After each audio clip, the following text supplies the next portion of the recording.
रूस और यूक्रेन के बीच पिछले 30 सालों से लगातार युद्ध चल रहा है और सबसे बड़ी बात यहाँ पर यह है कि पुतिन सरकार इन सब मसलों को लेकर के इस तरीके से चिंतित है। इस युद्ध के बाद वो सबसे बड़ा मसला है घटते हुए जन्म दर का डर, क्योंकि जिस तरीके से हम जनसंख्या के मसले देखते हैं, ऐसे में सबसे बड़ी बात यहाँ पर यह है कि रूस में पुतिन सरकार सेक्स मंत्रालय बनाने पर विचार कर रही है। कुछ पॉइंट्स हमारे पास हैं, उनको आपके सामने रखेंगे कि आखिर ये योजना क्यों है। रूस को घटते जन्म दर का डर सता रहा है और 3 साल से क्योंकि लगातार युद्ध चल रहा है, और इसीलिए आपको बता दें कि व्लादिमीर पुतिन ने अभी हाल ही में एक बयान भी दिया था जिसमें इस बात का जिक्र किया था, जो काफ़ी सुर्खियों में भी रहा।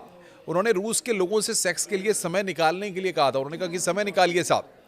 उन्होंने कहा कि ऑफिस में लंच और कॉफ़ी के ब्रेक के दौरान सेक्स करें, इंटरनेट और बिजली को तय समय पर बंद करना, और सेक्स मंत्रालय की समीक्षा प्रस्ताव में हैरान करने वाला सुझाव दिया गया कि रात 10 बजे से सुबह 2 बजे तक इंटरनेट और लाइटें बंद कर दी जाए, ताकि जोड़े अपनी अंतरंग गतिविधियों में समय बिता सकें। घर पर रहने वाली माताओं को भुगतान, एक और विचार है कि राज्य घर पर काम करने वाली माताओं को उनके घरेलू काम के लिए भुगतान करे, जिससे उनकी पेंशन में ये आय जुड़ सके। ये भी बात कही। बढ़ावा देने के लिए सरकार 5000 रूबल तक का फंड देने पर विचार कर रही है और हनीमून के खर्च का भुगतान मंत्रालय के द्वारा। एक और प्रस्ताव है कि सरकार जोड़ों को गर्भधारण को प्रोत्साहित करने के लिए शादी की रात के होटल में ठहरने का खर्च उठाए। हालांकि ये नहीं पता चला है कि ये योजना किसने शुरू की है, लेकिन सोचने वाली बात यह है कि रूस के अलग अलग इलाकों में दंपतियों को बच्चे पैदा करने के लिए प्रेरित करने के उपाय किए जा रहे हैं। 18 से 23 साल की छात्राओं को बच्चे पैदा करने के लिए 90,000 रुपए मिल सकते हैं।